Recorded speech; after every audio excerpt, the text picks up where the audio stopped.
All right, if we have anyone online, could you send me a note here just to let me know you can hear me?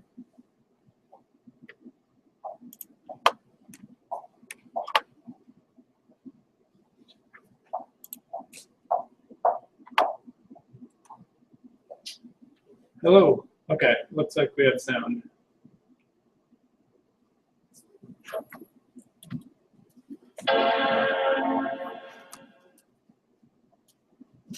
Good afternoon, everyone.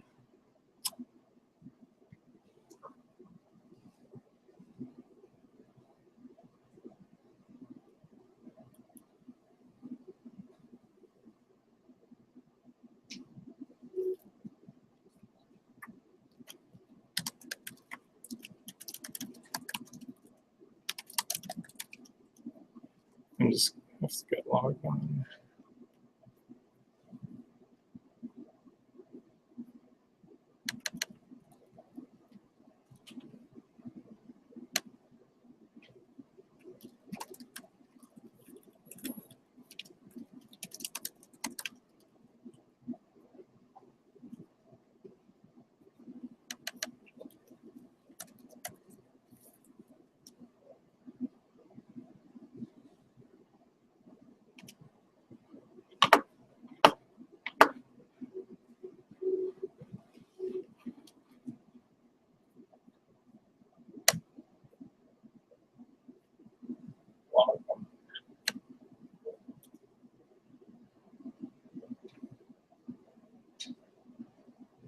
Okay, good. Have some confirmation from folks online.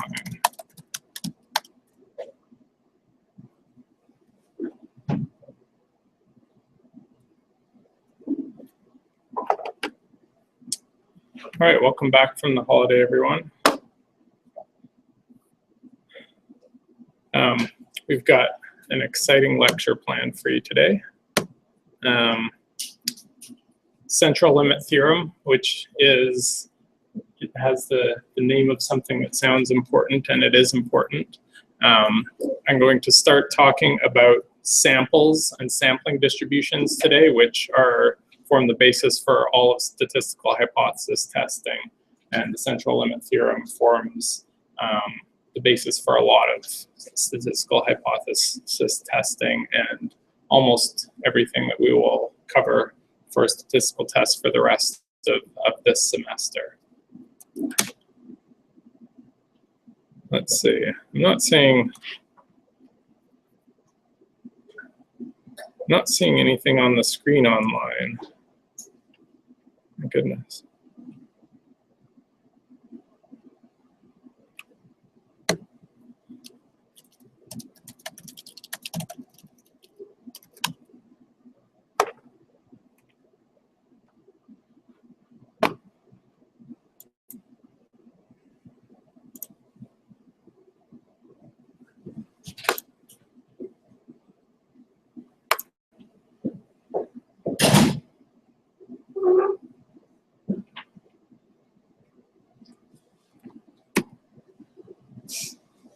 All right, I think we might just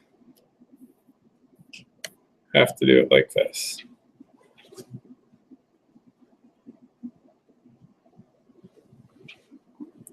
Okay, in case anyone online is having trouble seeing this, you can download the PowerPoint, and we're on slide 2 right now.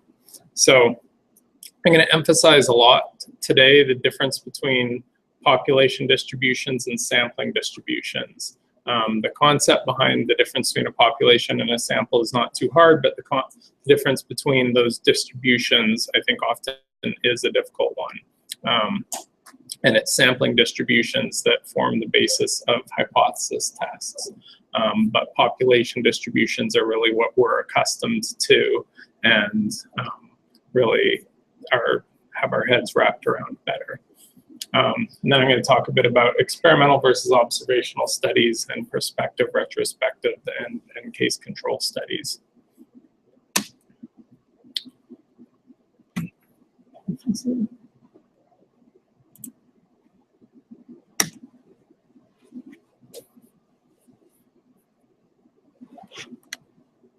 this is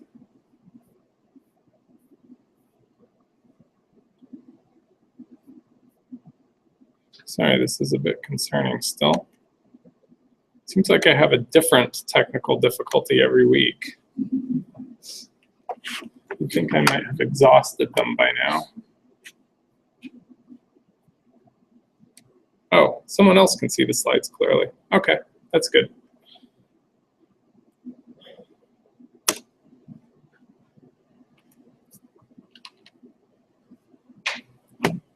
All right, so population is every individual that we're interested in. In public health, we're usually talking about people as the population, and the population bears some for the definition. In this example here, the population might be all people who live in Massachusetts. Population is who you're studying. So it could be everyone in the US, it could be males, it could be people over the age of 18. You have to describe your population. That is called your target population. You often can't study the entire population, so we take samples, and that's what this is showing down here. These are several possible samples taken from this population. And when you take a sample, you take some relatively small number of individuals and you measure something about them, or you ask a question. And the point is that you're going to get some variability as you take different samples, because you'll get different people and you don't have a measure of everyone in the population. So the thing that we're actually going to observe when we do studies is statistics about the sample. So in this case, where we're interested in blood pressure, and the thing that we're observing is millimeters of mercury, we're going to ask questions about the average blood pressure of a given group. So if we're talking about the average from a sample, that'll be based on these, these 50 people or something like that. And they will have an average blood pressure that is probably somewhat close, but not exactly the same as the entire population if we're able to measure the entire population. According to the handout I gave in the syllabus of statistical notations, we're going to use Roman letters to refer to things that refer to the sample, and Greek letters like mu to refer to the population. And I'm going to try to be very strict about this because I want to really keep separate when we're talking about the sample and when we're talking about the population.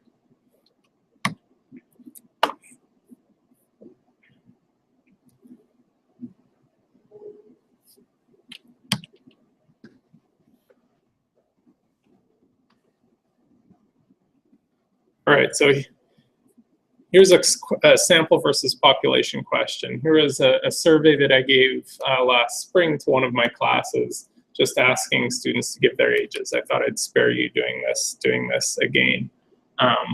But this is almost everyone in the class who answered this question. So is this a sample mean when I calculate the average age, or a population mean? Who wants to venture a guess? Yes?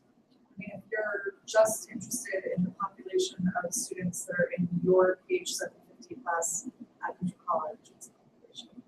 You didn't pull like 5 of those, Yep, it's a very good answer.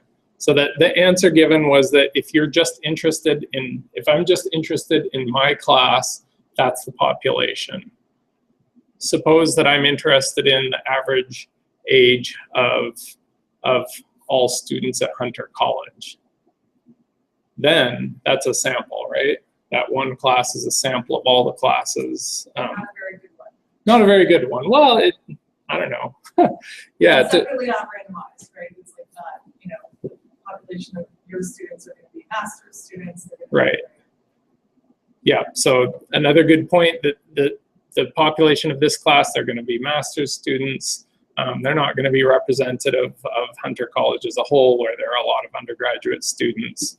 I mean, there are even high school students if we include, what is it, Macaulay, or there's some Hunter.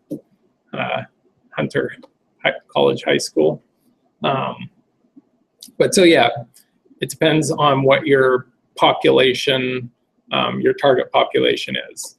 If the target population is the class, then I've just measured everyone's age. I know exactly what the average age is. There isn't any uncertainty in that, other than that maybe some people forgot their age or lied about it or something. But there's no sampling error in my estimate of this class's age.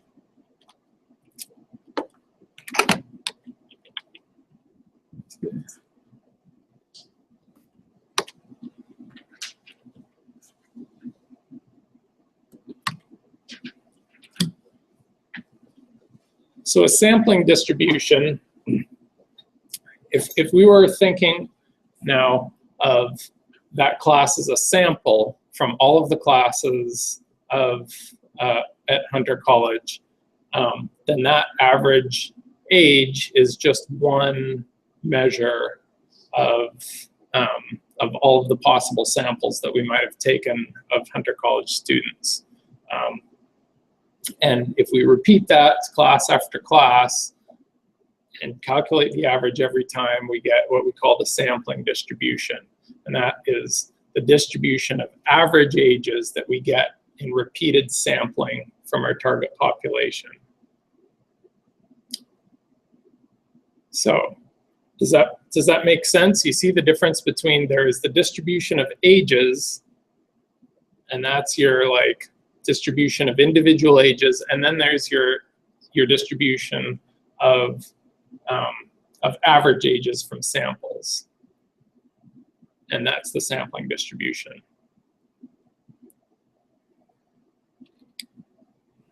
And those distributions differ, and that's the really important thing here.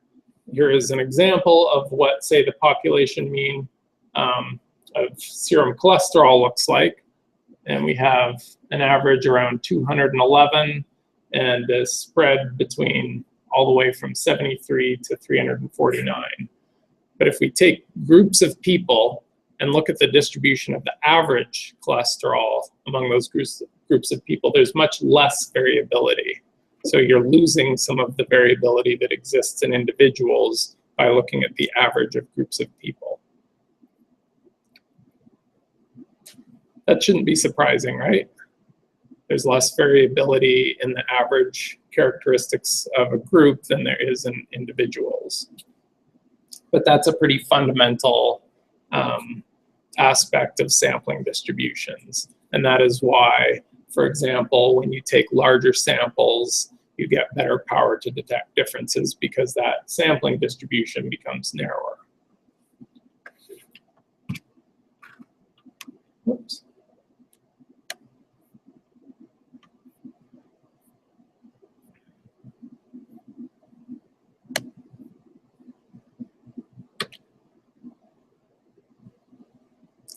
Okay, so if this is a histogram of all those ages that I got in the poll of students from one class, and I draw a histogram of it, is that, so let's suppose here that our target population is actually the entire MPH program at Hunter College.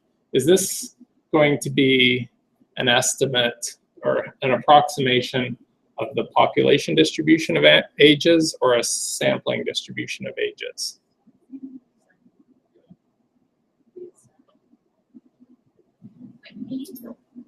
What's that? So these are the ages of individual students, and you see this is a distribution here, this histogram. It's an approximation of a distribution of ages. And my question was, considering the target population to be all MPH students at Hunter College, is this histogram an approximation of that population distribution of ages or an approximation of a sampling distribution of the average of the ages from each of the classes? Neither? Don't you need multiple samples and then average? What is that way? So doing multiple samples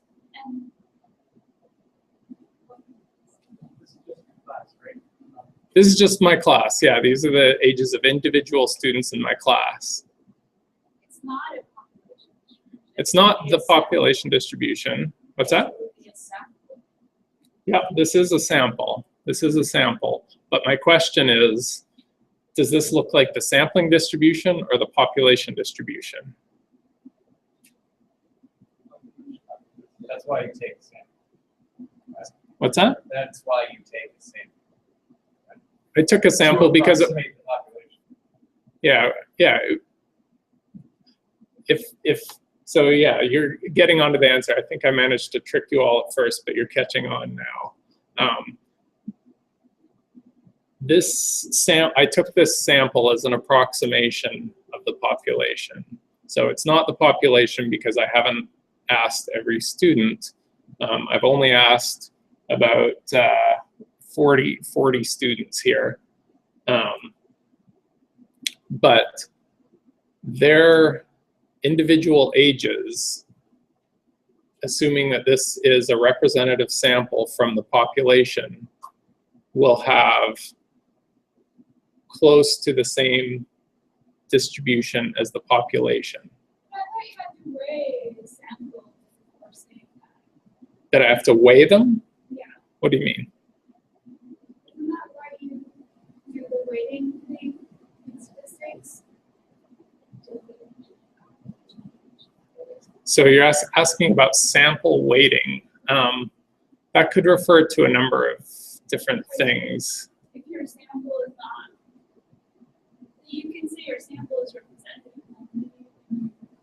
Okay, I think you're getting ahead of us and probably thinking of complex survey designs like NHANES, where you intentionally take non-representative samples and you overweight certain, for example, you might overweight components of your population that you know are less likely to respond to the survey. Let's pretend this is a representative sample. The point is that each data point on this histogram represents one individual, and because of that, this is an approximation of the population distribution. In the sampling distribution, each data point would represent the average of a bunch of students.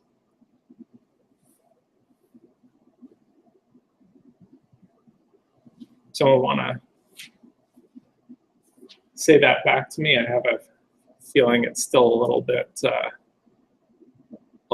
fuzzy. So since they're not averages, Right, it's not averages, it's individuals. So this is something similar to the population distribution. Do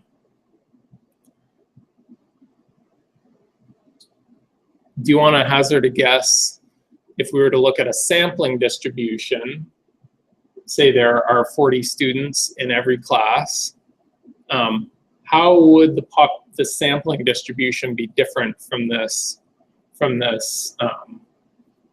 distribution of ages in one class? Yes? The sampling distribution is usually look more like the normal. Yeah, that is one way. The sampling distribution would look more like the normal. And there's one other very gross big difference. that's small. Smaller standard deviation, that's right. The larger the classes are, the less variability there would be between the average ages in each class. So you might see, this range going from 20 years old all the way up to 65 years old. But if you look at the average age of classes, I'll bet you're not going to see anywhere the average age is 65. And you're not going to see anywhere the average age is 22 either. Yes, question? I was going to ask in a sampling distribution graph that x-axis would say average age. Right. So you're going to a bunch of classes, picking out like maybe 5 people per class, averaging their age. Mm-hmm. Yeah, yeah. If this were if we were doing that, we would more accurately put average age on the x-axis.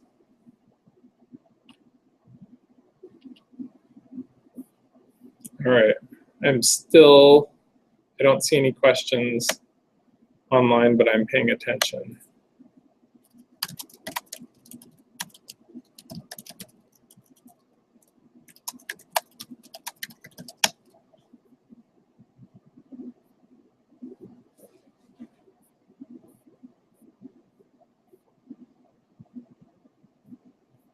Okay.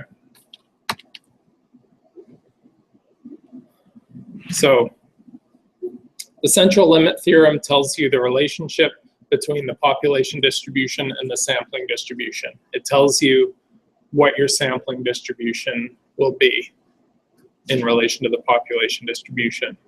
And there are three main components to it.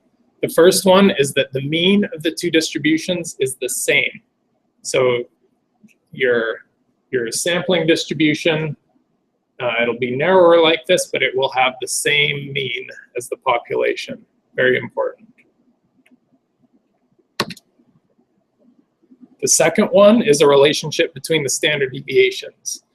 The sampling distribution will have a standard deviation that is equal to the standard deviation of the population divided by the square root of your sample size. So if all of your samples have a sample size of n, then the relationship is, I put SE because we call this a standard error when it refers to a sampling distribution.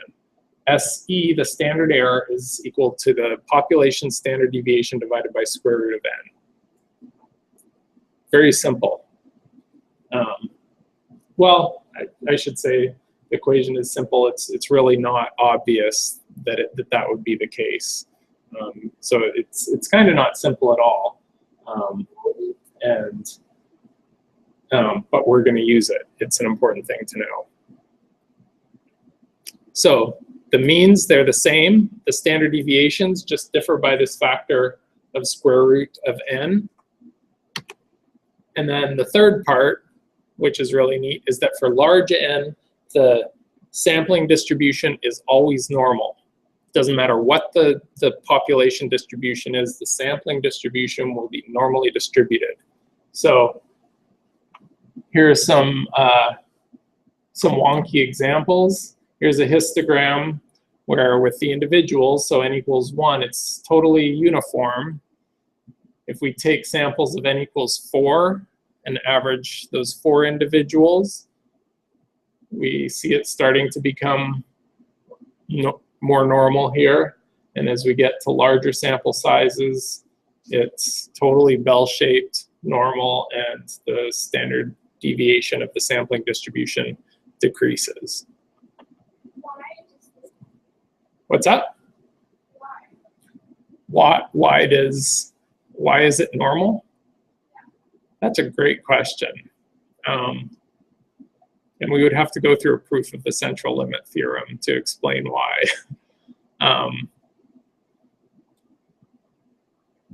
It's like conceptually, without mathematics, not involving mathematics. Well, conceptually,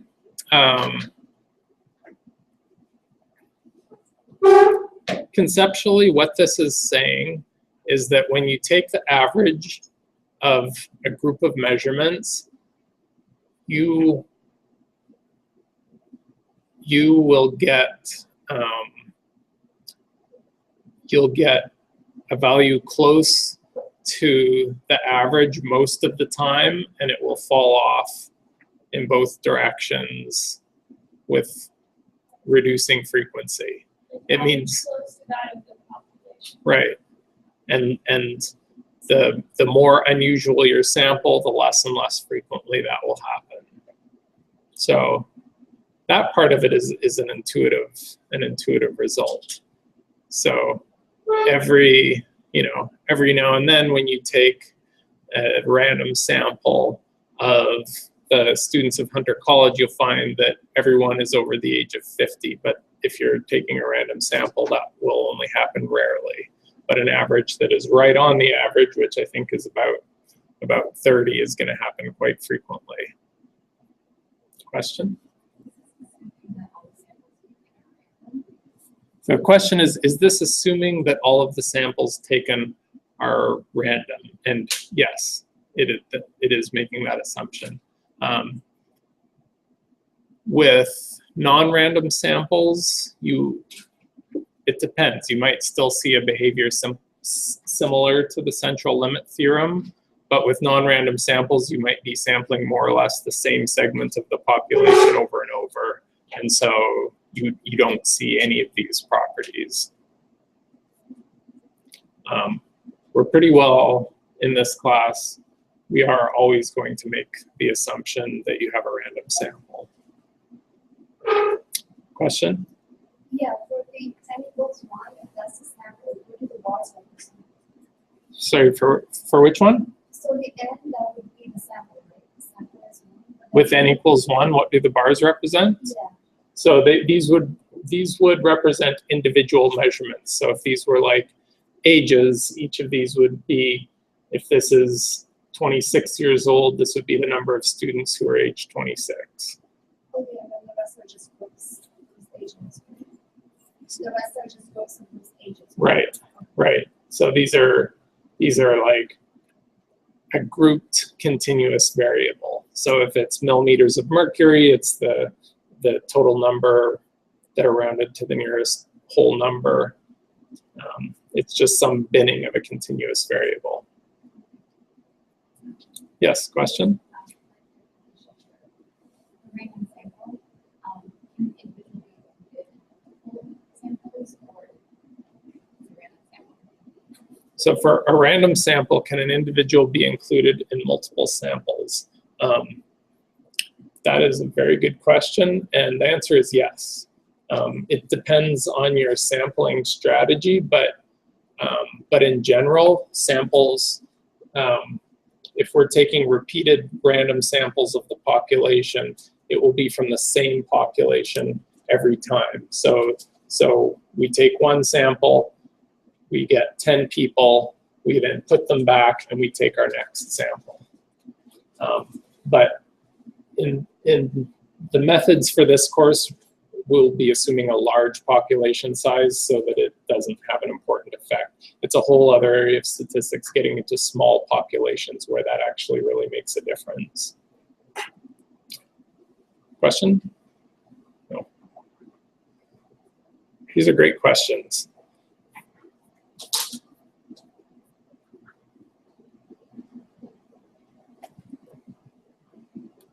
Okay. Any more questions about this slide? On the right here, these are just some kind of doodles of some very wonky population distributions, and then showing, so this is just a wonky theoretical population distribution, and then increasing sample sizes and showing the sampling distribution. So even if you have some hugely bimodal population, like your sample includes both elementary students and old age home residents, and you can get either of those, so you have these two big peaks in the ages, if you take averages of enough of those people, you'll just get a single peak, a single normal distribution for the average ages.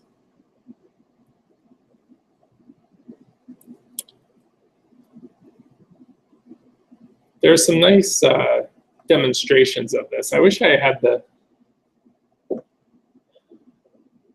I wish SPSS were a little better at doing simulations. I'd have you do simulations of this to convince yourself of it.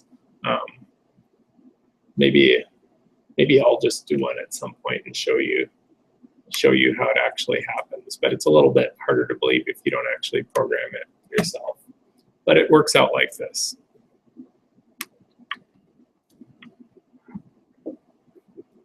Okay. So just reviewing these properties again, the sample mean, it will have variability, but the mean of the means is the same as the population, right? The mean of the means. The spread of it, the standard deviation, is the population standard deviation divided by the square root of n, and it's normally distributed. And that's the central limit theorem in a nutshell. Here are just a few more examples for fun of different population distributions. Uniform, something bimodal, something extremely skewed like income levels, or something normal. And when it's normal to begin with, then even with a small sample, n equals 2, it's still going to be normal.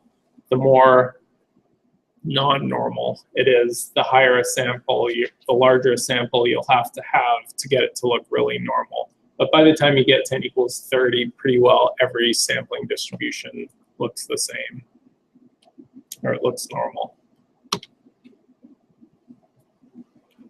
If I can.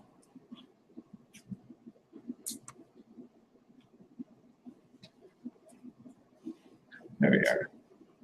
So the rule of thumb, the large sample, how big is a large sample that is often given as n equals 30. It's not a magic number, but that CLT estimation is pretty accurate by the time you get to n equals 30. Yes. So at what point does a sample become representative? The answer is that no size of sample will give you a representative sample. Only your sampling strategy will give you a representative sample. So I saw an interesting paper about saying, okay, every statistician knows that a representative sample is better than a non-representative sample, but how much better is it? So if you have the option of getting 75% of your population in a non-representative sample, is that better than n equals 20 in a representative sample? And kind of trying to explore this trade-off. And there is a bit of a trade-off there, but your normal rules of statistics don't apply for non-representative samples, unless it's weighted in a particular known way, like you're referring to with complex sampling designs, which is really just it's either a correction for a known tendency to get a non-representative sample, or it's just a way to get more data points for your rare cases, for example. So you have, you want to oversample minority populations so that you'll be able to do some statistics on them. That is one of the reasons that NHANES does complex sample design.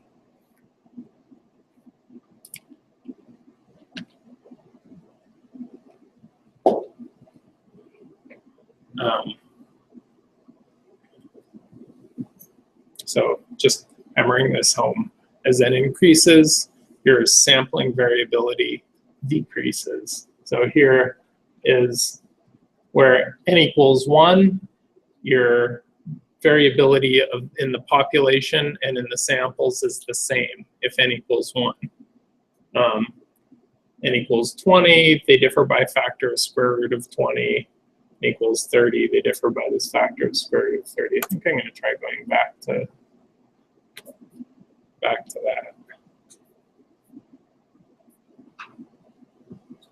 that. Here's a question.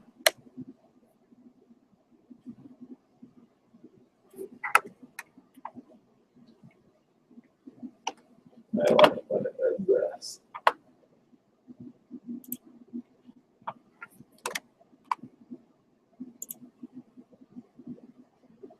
So what does a representative sample mean? Generally, it means that every individual in your target population has a known equal probability of being sampled. So not everyone is sampled, but everyone has the same probability of being sampled.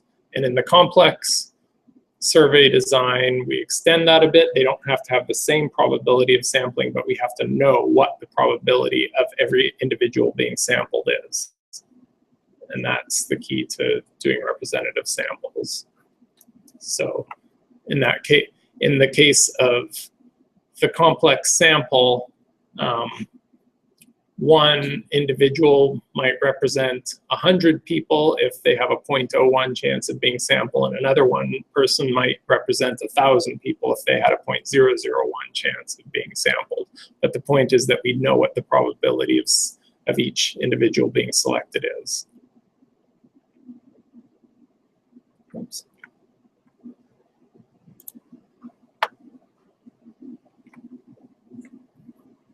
All right.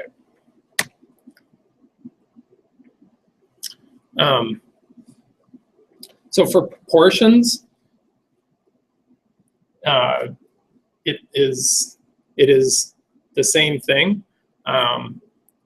We have, so a proportion would be instead of blood pressure, it would be just hypertension, yes or no. And in a population, instead of having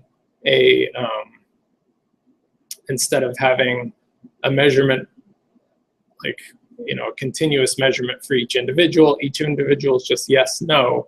And in the population, we have a proportion. So we have like 65, or maybe more like 20% of the population is hypertensive. And as we take repeated samples, we can estimate that proportion in each sample. And as we take repeated samples, if the sample size is sufficiently large, it'll be normally distributed. And we'll take advantage of that fact for doing proportion tests as well, not just tests of the mean of a continuous variable. See, I'm hiding something here.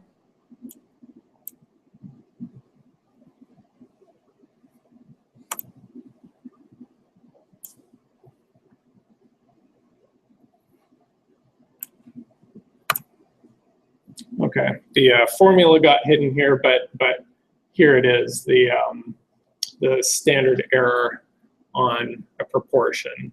So it's the square root of the proportion p from the sample times 1 minus p over the square root of n. So it's similar. It still has the over square root of n factor. Yes? Is that p with the arrow going up? Is that the population proportion? Like the ones that you're estimating?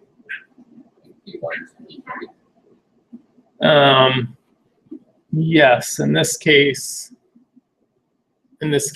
p. Wait a minute. That's a sample, right? Yeah, this is a sample. So this p here is referring to a population, and this standard error to a sample. So that I need to fix this notation here. This should be S for a sample.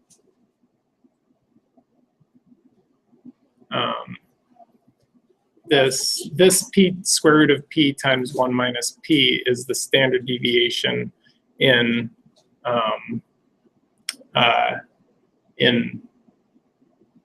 proportions in the sampling distribution. I guess my question was like, the more samples you take, the closer you will get to estimating the population proportion, which is a number, not a continuous.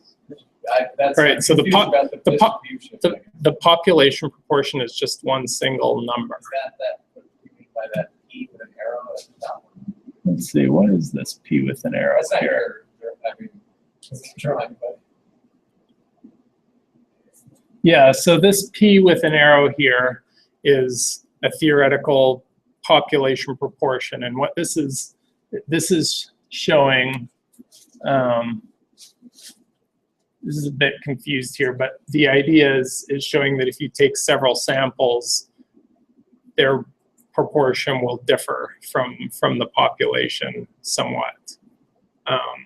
And if this is the true proportion, this is how it relates to the variability in proportions of your samples. So in this case, P is the population proportion.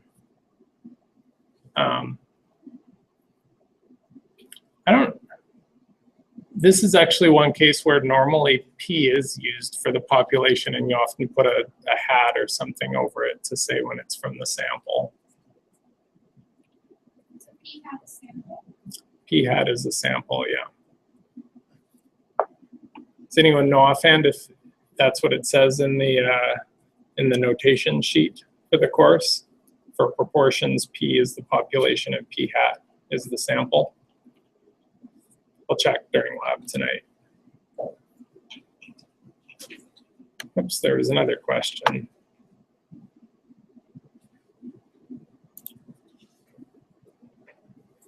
The question was, how is that different from a random sample? Does anyone know offhand what that's referring to? How is that different from a random sample? Oh, a representative sample versus a random sample?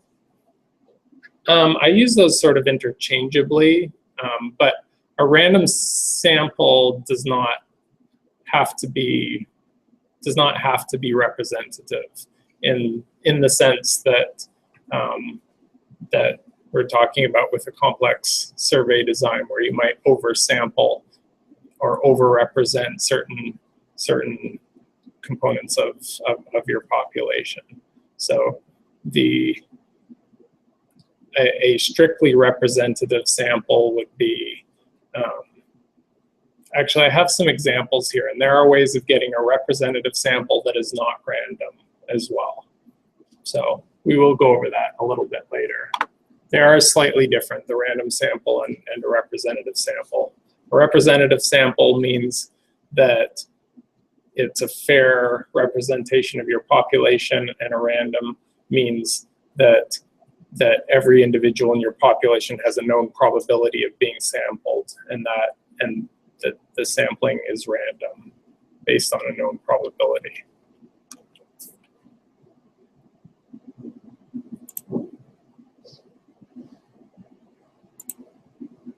Okay, thank you, Annie. I think that answers the question, and there will be a little bit more later to cover this some more, random and representative samples.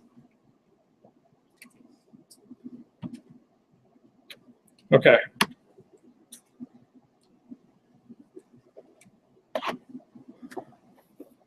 So the first way that we're going to use the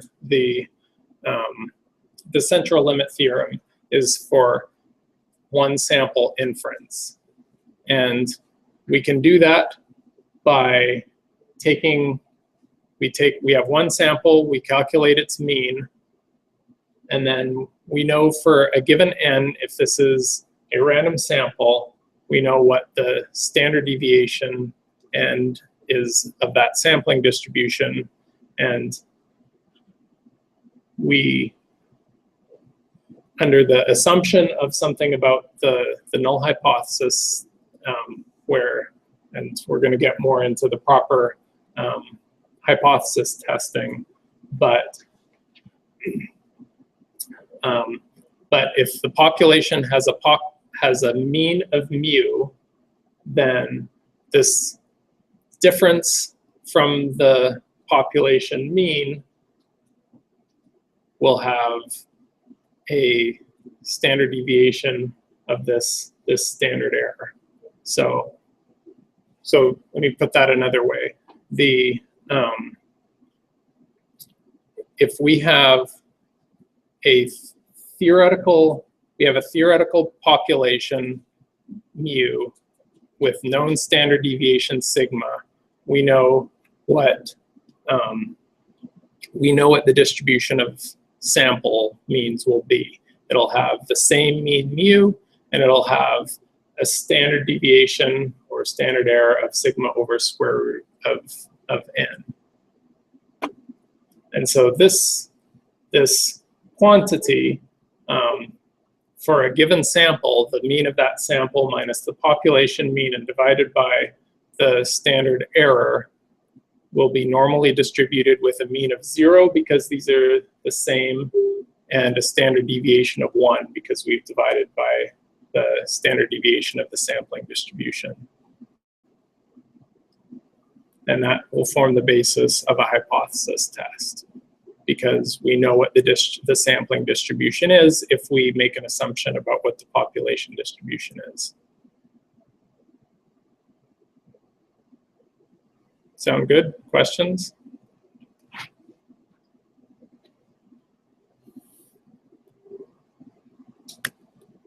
Oops.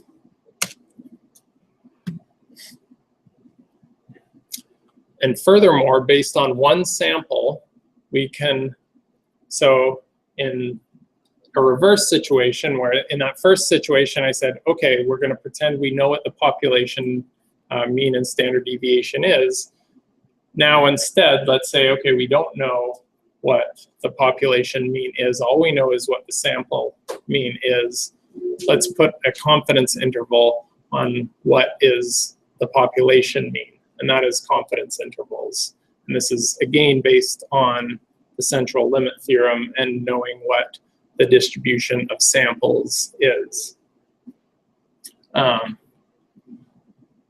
And we will build a 95% confidence interval based on knowing what the sampling distribution is and saying what area under, can I draw yeah.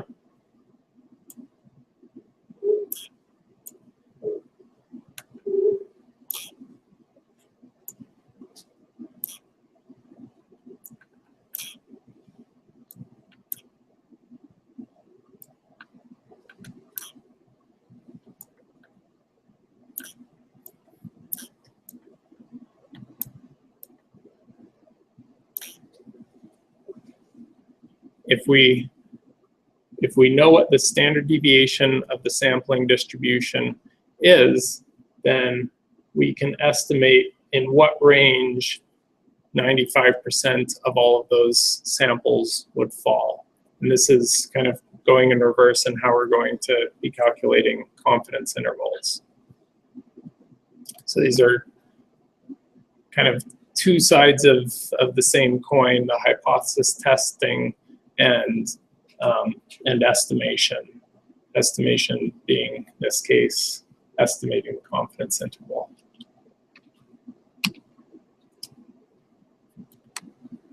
So to wrap this up, this is CLT is the basis for t-tests, analysis of variance, and confidence intervals.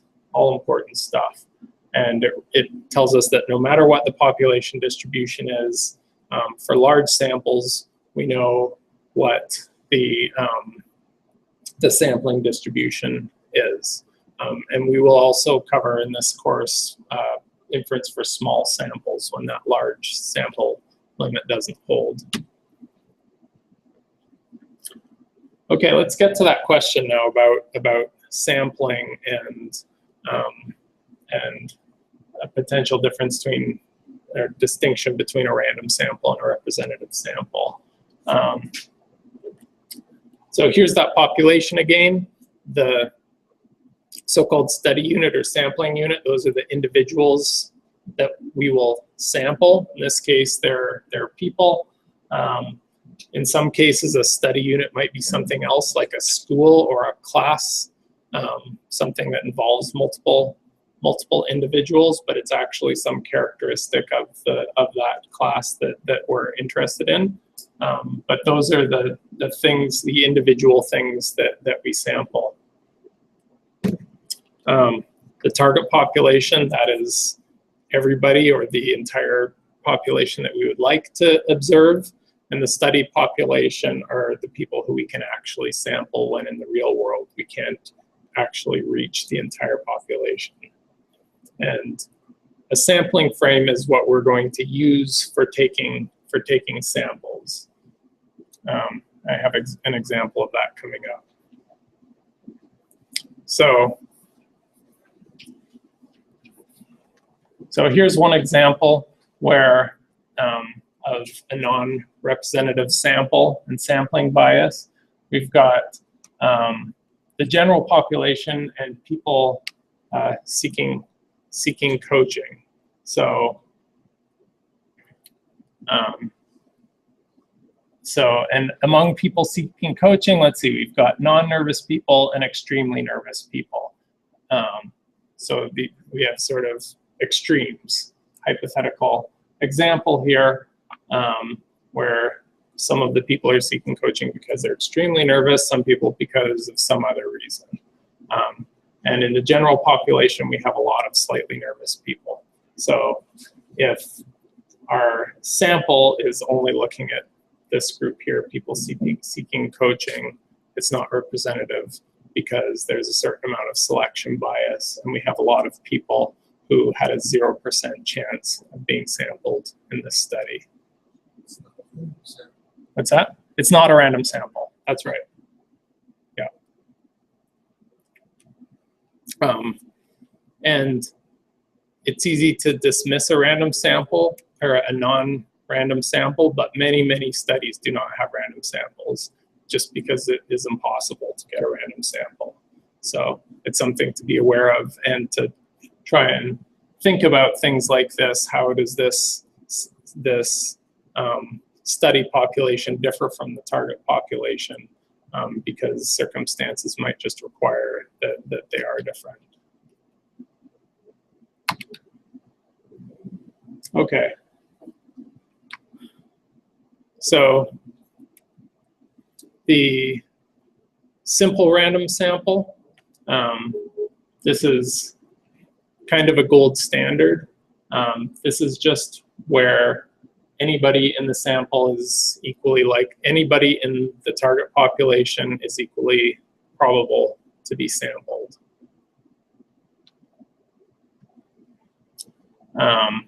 Systematic sampling is where this is actually not necessarily a random sample. This is where if you were to say number everyone in here, we start with 1, let's say here. Okay, we select an initial random number to say where we're going to start, although that is not that important. Let's say we start here on 2 and then take every third individual, 3, 4, 5, 6, 7, 8, 9, 10, 11. So this is a way of getting a representative sample that's not doing it entirely randomly. Of course, if they are in a random order before you start, then it's the same thing as the simple random sample. But it's not necessarily a random sample. Stratified sampling, this is a common type of random sample where we actually break our target population up into groups and then sample from each of those groups separately. So the complex sample, this would be an example where if you have one small group, if we have not so many of these, you might overrepresent those in your sample. And that would be a type of stratified random sample. Stratification is generally good because it reduces the amount of variability you have in samples in how many from the different groups that you get. You can guarantee that you have a representative number of people from each group. So the stratified random sample can actually be more representative than the simple random sample. On average, they might be the same, but there's less variability in the differences in representation.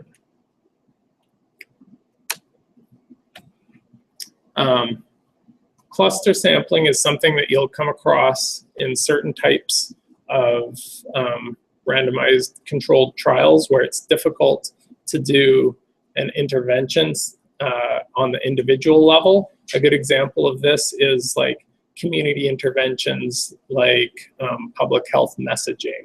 You want to find out whether public health messaging about sugary drinks is effective in getting children to consume fewer sugary drinks. You can't really target that at the level of the individual, but you can target it at the level of entire schools. So your study unit there is a school, but you will have some variability between different schools and also variability between students.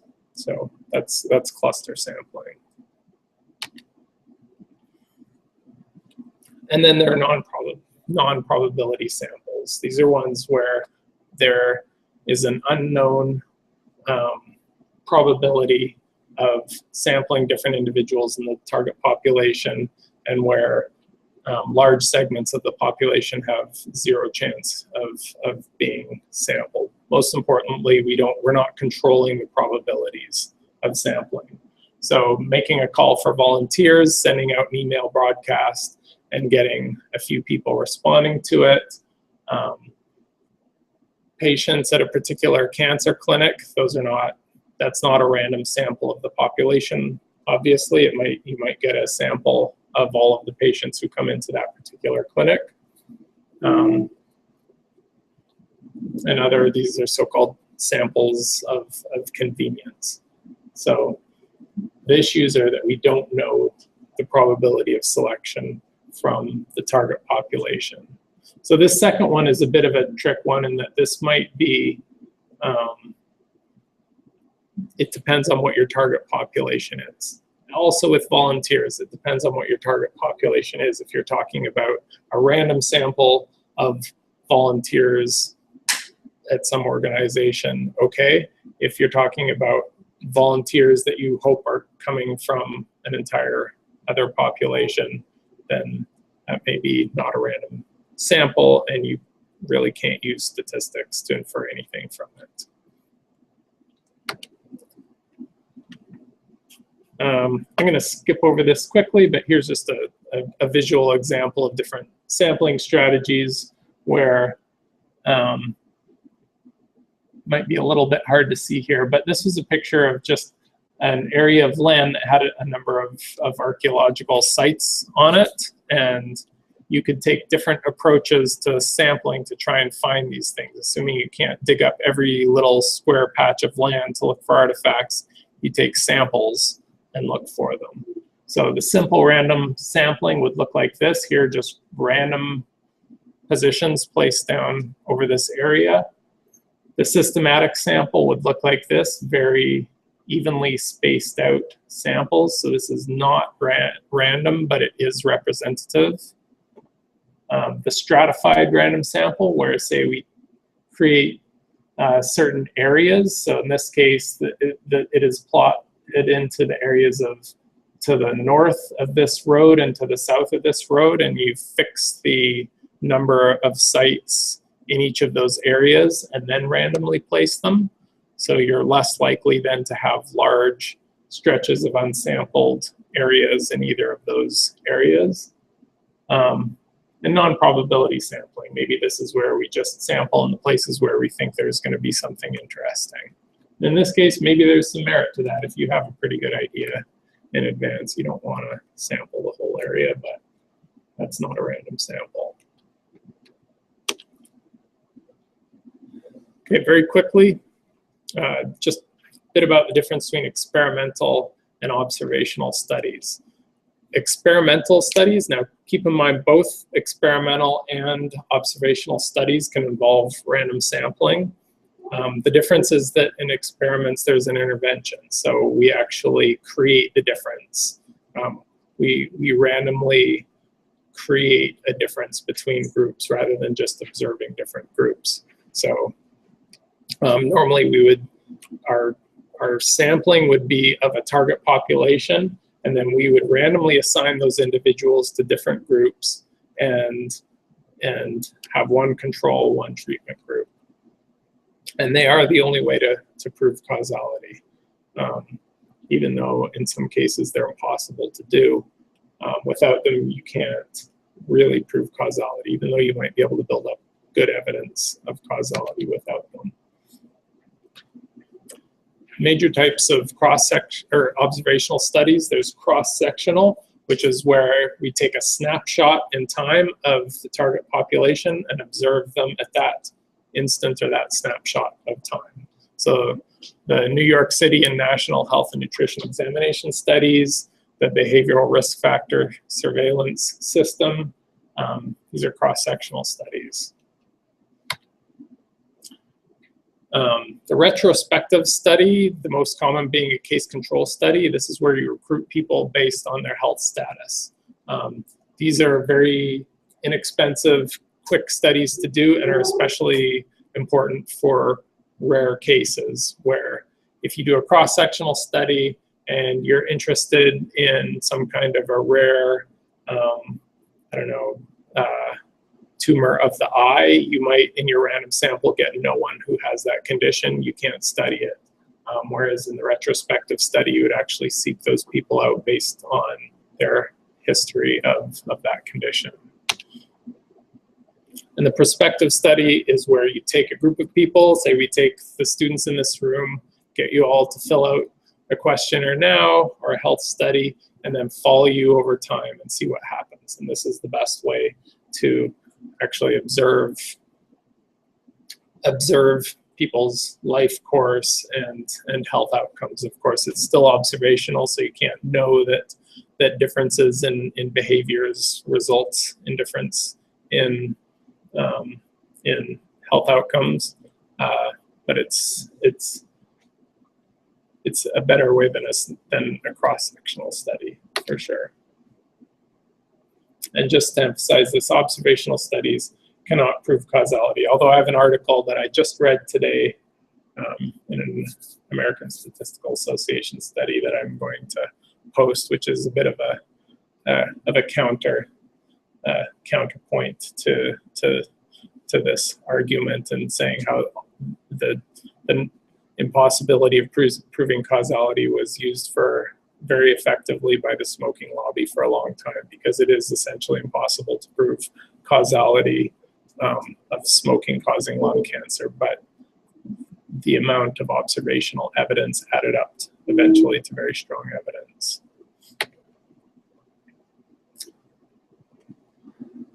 Oh yeah, I just put these in a couple examples. We don't need to go through these now, but if you were going to try to prove causality of smoking causing lung cancer, you would either have to take non-smokers and force them to smoke, not ethical, or you'd have to take smokers and try to coerce them not to smoke, which might be more ethical but difficult to do. And you would have to follow them for years and years to see the effect of any change in smoking status. So even that would be difficult and take a very long time, which is why most of the approaches that gave earlier evidence of impacts of smoking on health came from cross-sectional studies where you just observe the population and see that smokers, or that people who have, well, in the cross-sectional study it would be, we observe that among people who have smoked for a long time, they're more likely to have been treated for lung cancer. Or the retrospective study where you recruit people with lung cancer and find that they are more frequently smokers than non-smokers.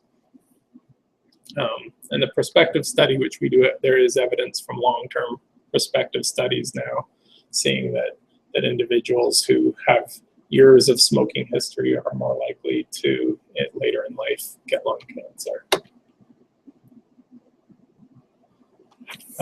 And that's it for today. So the difference between population and sampling distributions and the central limit theorem, and a bit about sampling itself, random sampling, and experimental and observational studies. Are there any questions before we head down to the lab? Check if there are any online.